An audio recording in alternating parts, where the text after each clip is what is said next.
If you listen to the think tanks and scroll through the news, the conclusion seems obvious. The world is falling apart.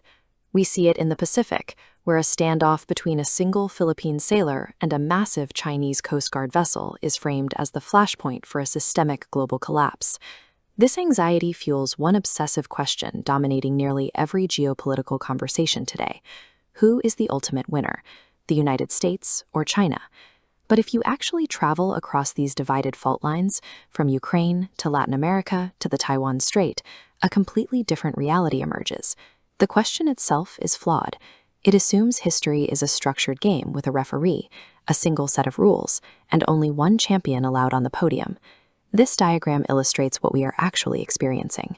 We are confusing chaos with complexity. Chaos is a system with zero rules.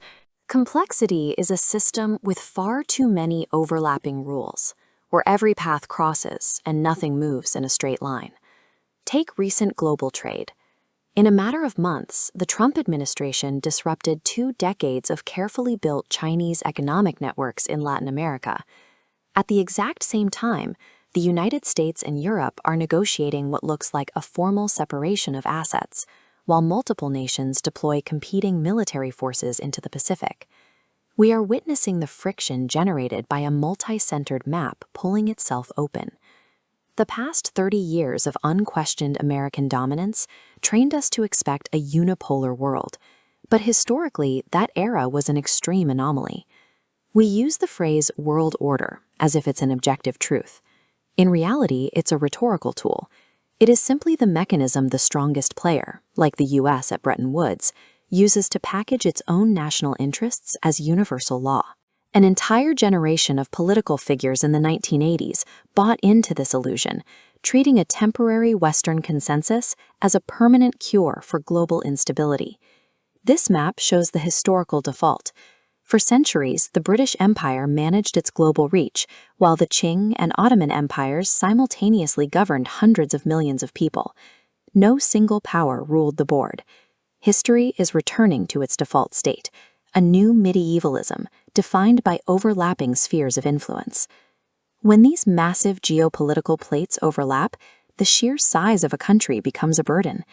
To see power in its most functional form, we need to shift our focus from the borders of nations to the agility of cities. Capital and talent flow to places like Singapore, Dubai, and Taipei because they provide high efficiency and predictable law, assets that matter more than military might.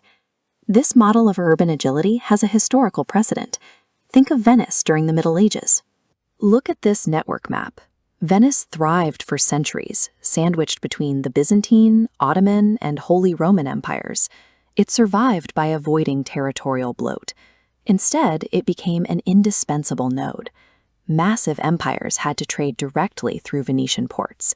In a new medievalism, influence is determined by how many people need your node, not by the sheer volume of your borders. Connectivity is the only metric for survival. When a monopoly on power breaks down, it causes genuine anxiety. People want to know exactly where they stand in a predictable system. Humanity's greatest leaps happen within the competitive gaps left by collapsed empires. Stable, monolithic rule rarely creates the same spark. The Renaissance grew from the fractured, competitive city-states that followed Rome's fall, appearing only after the central empire was gone. Living without a single global boss telling you the correct answer is demanding. But that complexity also means your individual choices matter more. It is an emancipation from a rigid system. The old map of great power competition is dead. It is entirely useless for navigating what comes next. We are currently living in the blank spaces, while a new map is being drawn. That is a deeply uncomfortable place to be, but it is also exceptionally rare. Sitting back and waiting for a new superpower to emerge and hand down a new set of rules is a waste of that opportunity. The world is shattered, but there is light in the fragments. Instead of waiting for a victor to emerge, the urgent task is answering for ourselves. How do I live?